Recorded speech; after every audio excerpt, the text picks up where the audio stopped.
मर्यादा पुरुषोत्तम भगवान श्री रामचंद्र जी एवं इष्ट देव वासुकीनाथ जी, माँ आदि शक्ति जगत जननी सीता मैया, बालेती लखनलाल, भगवान श्री ज्ञानी नामा अग्रगण्यम हनुमान जी महाराज के श्री चरणों में प्रार्थना करते हुए, प्रणाम करते हुए, उनके श्री चरणों में अपनी प्रार्थना को अर्पित करते हुए, आदर्श श्री रामलीला कमेटी ग्राम सभा मंझगांव के सभी पदाधिकारीगण, अध्यक्ष, उपाध्यक्ष, सचिव, कोषाध्यक्ष, सभी गणमान्य गण, आज के मुख्य अतिथि महोदय, विशिष्ट अतिथि महोदय एवं प्रांगण में बैठी श्रद्धामयी मेरी माताओं, बहनों, बुजुर्गों, नौजवान साथियों, सभी नन्हे मुन्ने बालकों, सभी को इस राम भद्र जी के श्री मंडप से मेरा आप सभी को दंडवत प्रणाम। आप सभी को स्वीकार हो ऐसे मेरी कामना। तो केवल कुछ नहीं कहूंगा और कह भी क्या सकूंगा इस मंच से, और बहुत ही जब भी मुझे इस मंच से कहने का अवसर प्राप्त हुआ और लगातार 2 वर्षों तक प्रभु की कृपा से, रामभद्र की आज्ञा से हमने भी लक्ष्मण का पात्र का अभिनय किया और भगवान की असीम अनुकंपा हमारे ऊपर, यह कोई अभिमान नहीं है बल्कि गौरव की बात होती है। और गौरव है हमें अपने ऊपर कि हमने भगवान की सच्ची सेवा और निष्ठा से की। तो आज आप सभी लोगों को केवल सूक्ष्म में, जैसे कि आप सभी को पता है कि दृश्य भी बहुत सारे बाकी हैं, तो सूक्ष्म में सभी लोगों को समझाना चाहूंगा केवल अपनी टूटी फूटी वाणी से। आप सभी लोग ही प्रायः देखते होंगे कि सभी जितने भी लोग मंच पर आते हैं, सभी लोग एक ही बात करते हैं। ये सभी लोग बताते हैं कि भगवान के आदर्शों को हमें अपनाना चाहिए, लेकिन मेरा जो प्रश्न है वह यह है कि अपनाएगा कौन? क्या कोई व्यक्ति है जिसने अपने जीवन में भगवान के आदर्शों को अपनाया है?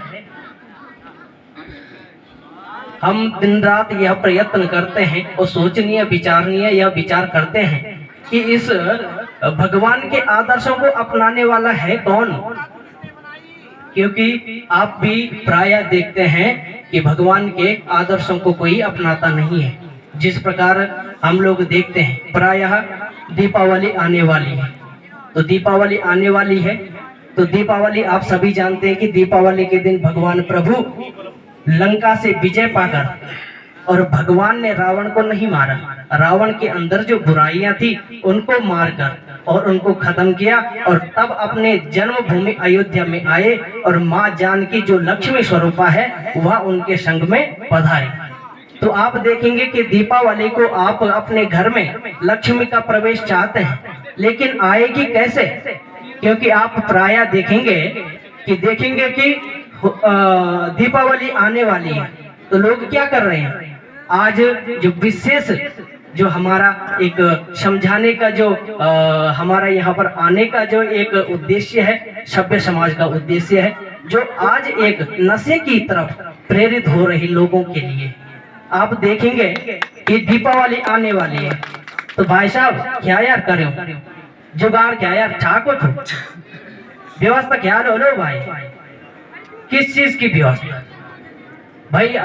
बकरी मारनी है भाई, क्योंकि दीपावली आ रही है। भोतरी भाई चढ़ी, दीपावली आने वाली है, तो सोचिए कौन अपने अंदर भगवान श्री राम के अभिनय और भगवान राम के जो हमारे गुण हैं कौन अपना रहा है? जब ही देखो कैसे हमारे घरों में लक्ष्मी आएगी, हर कोई परिवार के भीतर कलह मचा हुआ है, कलह मचा हुआ है। भगवान के आदर्शों को हम अपनाते ही नहीं है, कैसे ही होगा? सभी से मेरा निवेदन है, सबसे बड़ा हमारे जो यहाँ पर पात्रगण है, सबसे बड़ा उनको अवसर मिला है कि अपने जीवन को सुधारने का, भैया जीवन सुधारिए। क्योंकि यदि आप राम का अभिनय कर रहे हैं तो कोई नशा नहीं करे, राम का अभिनय कर रहे हैं। क्यों? क्योंकि हमारे राम कभी जो है बीड़ी नहीं पीते थे, हमारे राम कभी सिगरेट नहीं पीते थे, हमारे राम भांग नहीं पीते थे, हमारे राम शराब नहीं पीते थे। हमारे राम का अभिनय तब सार्थक है, जीवन तब सार्थक है जब आप राम के गुणों को सचरित्र अपने जीवन में उतारेंगे, तब हम माने कि हमारा यह यज्ञ करना सफल हुआ। जितने हमारे पात्रगण हैं, सबसे बड़ा अवसर उनको प्राप्त हुआ है। अपने अंदर जो बुराइयां हैं, उस बुराइयां का यहाँ पर हमने आहुति देनी है, उसको खत्म करना है और भगवान के गुणानुवादों को अपने जीवन में उतारना है। जब हम कोई भी पात्रगण है, कोई भी हमारे पदाधिकारी गण है, कम से कम यदि आप त्याग नहीं सकते हैं तो कम से कम 14 दिन तक जब आप यहाँ पर राम यज्ञ कर रहे हो तो केवल और केवल श्रद्धा से, भाव से, निष्ठा से करिए। केवल यहाँ पर नशा को बढ़ोतरी मत दीजिए। छोटे छोटे बच्चों को आने वाले समय में कितनी आपकी पीढ़ियां बर्बाद हो जाएगी, इसका आकलन आप लोग नहीं कर पाएंगे। और आकलन तब होगा जब आप लोग अपने ही बच्चों को देखोगे कि आपके ही सामने वह नशा करके प्रेरित हो रहे हैं और आगे आगे नशा में बढ़ते ही जा रहे हैं। भगवान के जो हमारे गुणानुवाद है वह कोई उतारना ही नहीं चाहता। केवल यह कहने की बातें हैं कि भगवान यहाँ पर जो भगवान ने अपने जीवन में आदर्श अपनाया, ऐसे ही हमें भी आदर्श अपनाने चाहिए। लेकिन अपनाएगा कौन? हम ही लोगों को अपनाना चाहिए। हमें ऐसे ही भगवान का गुणानुवाद करना चाहिए।